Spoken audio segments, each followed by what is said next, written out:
ଜଗନ୍ନାଥ। ଆରେ ଚନ୍ଦ୍ରଗ୍ରହଣ ସମୟରେ କେଉଁ ରାଶି ଶୁଭ ଓ କେଉଁ ରାଶି ଅଶୁଭ ରହିଛି ଜାଣନ୍ତୁ। ଚନ୍ଦ୍ରଗ୍ରହଣ ସମୟରେ କେଉଁ ରାଶିର ଲୋକ ଦେଖିଲେ ଶୁଭ, କେଉଁ ରାଶିର ଲୋକ ଦେଖିଲେ ଅଶୁଭ, ତାହା ଏହି ଭିଡ଼ିଓରୁ ଜାଣିବା। ତେଣୁ ଭିଡ଼ିଓଟିକୁ ସମ୍ପୂର୍ଣ୍ଣ ଦେଖନ୍ତୁ। ଭିଡ଼ିଓଟିକୁ ଲାଇକ୍, ସେୟାର, କମେଣ୍ଟ ଏବଂ ସବସ୍କ୍ରାଇବ୍ କରିବା ପାଇଁ ଅନୁରୋଧ। 1 ନମ୍ବର, ଚନ୍ଦ୍ରଗ୍ରହଣ ତାରିଖ 7 ସେପ୍ଟେମ୍ବର ମାସ 2025 ମସିହା ରବିବାରରେ ଲାଗିବ। 2 ନମ୍ବର, ଯେଉଁ ସମୟରେ ରାହୁ, ସୂର୍ଯ୍ୟ କିମ୍ବା ଚନ୍ଦ୍ରକୁ ଗ୍ରାସ କରନ୍ତି ସେହି ସମୟରେ ଗ୍ରହଣ ଲାଗିଥାଏ। 3ରେ, ଯେଉଁ ପୂର୍ଣ୍ଣିମା ଦିନ ସୂର୍ଯ୍ୟ, ପୃଥିବୀ, ଚନ୍ଦ୍ର ଏକ ସରଳ ରେଖାରେ ରହିଥାନ୍ତି ସେହି ପୂର୍ଣ୍ଣିମା ଦିନ ଚନ୍ଦ୍ରଗ୍ରହଣ ହୋଇଥାଏ। 4 ନମ୍ବର, 7 ସେପ୍ଟେମ୍ବର ମାସ 2025 ମସିହା ଚନ୍ଦ୍ରଗ୍ରହଣ ଏକ ବିରଳ ଚନ୍ଦ୍ରଗ୍ରହଣ। ଏହା ଦୃଶ୍ୟ ହେବ ରକ୍ତଚନ୍ଦ୍ର। 5 ନମ୍ବର, ଏହି ଚନ୍ଦ୍ରଗ୍ରହଣ ହେଉଛି ରାହୁଗ୍ରସ୍ତ ପୂର୍ଣ୍ଣଗ୍ରାସ ଚନ୍ଦ୍ରଗ୍ରହଣ। 6 ନମ୍ବର, ଏହି ଦିନ ଖୁଦୁରୁକୁଣି ଓଷାର ଶେଷ ପାଳି ଏବଂ ଏହି ଦିନ ମଧ୍ୟ ଭାଗବତ ଜନ୍ମ ପଡ଼ୁଛି। 7 ନମ୍ବର, ଏହି ଚନ୍ଦ୍ରଗ୍ରହଣ ଭାଦ୍ରବ ପୂର୍ଣ୍ଣିମା ରବିବାର ଦିନ ଖ-ଗ୍ରାସ ସମ୍ପୂର୍ଣ୍ଣ ଚନ୍ଦ୍ରଗ୍ରହଣ ହେବ। 8 ନମ୍ବର, ଏହା ୟୁରୋପ, ଆଫ୍ରିକା, ଏସିଆ ଓ ଅଷ୍ଟ୍ରେଲିଆରେ ଦୃଶ୍ୟ ହେବ।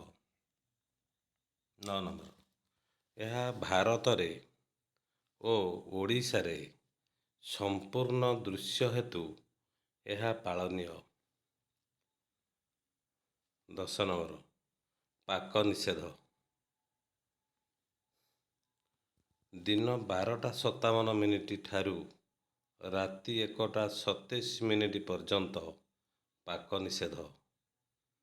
7 ତାରିଖ ରବିବାର ଦିନ 12:57 ଠାରୁ ରାତି 1:27 ପର୍ଯ୍ୟନ୍ତ ପାକ ନିଷେଧ। ରନ୍ଧା ଖାଦ୍ୟ ଖାଇପାରିବେନି, କେବଳ ଶୁଖିଲା ଖାଦ୍ୟ ଖାଇପାରିବେ। 12:57 ପୂର୍ବରୁ ରନ୍ଧା ଖାଦ୍ୟ ଖାଇପାରିବେ। ତାପରେ ରାତି 1:27 ପରେ ସ୍ନାନ କରି ରୋଷେଇ କରି ଖାଇହେବ। କିନ୍ତୁ ଏତେ ରାତିରେ ଏହା କରିବା ସମ୍ଭବ ନୁହଁ। ତେଣୁ ତା ପରଦିନ ସୂର୍ଯ୍ୟ ଉଦୟ ହେବା ପରେ ସ୍ନାନ କରି ରୋଷେଇ କରି ଖାଇହେବ। 11 ନମ୍ବର, ଚନ୍ଦ୍ରଗ୍ରହଣ ଆରମ୍ଭ ରାତି 9:57 ରେ। 12 ନମ୍ବର, ପୂର୍ଣ୍ଣଗ୍ରାସ ରାତି 11:46 ରେ। 13 ନମ୍ବର, ଚନ୍ଦ୍ରଗ୍ରହଣ ଶେଷ ରାତି 1:27 ରେ। 14 ନମ୍ବର, ଏହି ଚନ୍ଦ୍ରଗ୍ରହଣ ହେତୁ କେଉଁ କେଉଁ ରାଶି ପାଇଁ ଶୁଭ ଏବଂ କେଉଁ କେଉଁ ରାଶି ପାଇଁ ଅଶୁଭ ରହିଛି।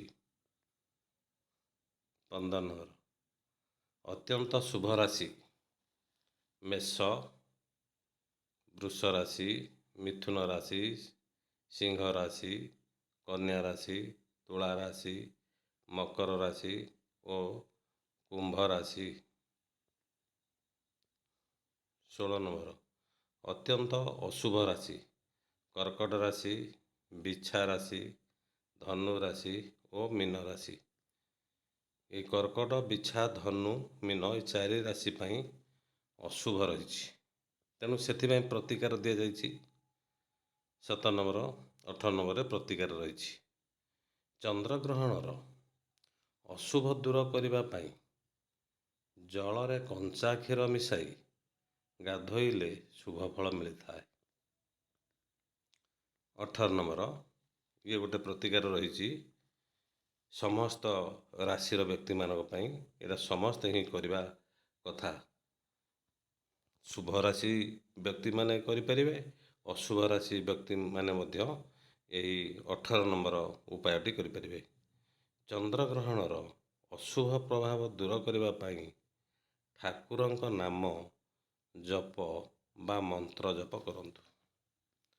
ଯେକୌଣସି ଠାକୁରଙ୍କର ନାମ ଜପ ବା ମନ୍ତ୍ର ଜପ କରିବା ଉଚିତ। କଲେ ଅଶୁଭତ୍ୱ ଦୂର ହୋଇଥାଏ ଏବଂ ଶୁଭ ଫଳ ମିଳିଥାଏ। ତେଣୁ ଭିଡ଼ିଓଟିକୁ ସମ୍ପୂର୍ଣ୍ଣ ଦେଖନ୍ତୁ। ଭିଡ଼ିଓଟିକୁ ଲାଇକ୍, ସେୟାର, କମେଣ୍ଟ ଏବଂ ସବସ୍କ୍ରାଇବ୍ କରିବା ପାଇଁ ଅନୁରୋଧ। ଏତିକିରେ ରହିଲି। Thank you.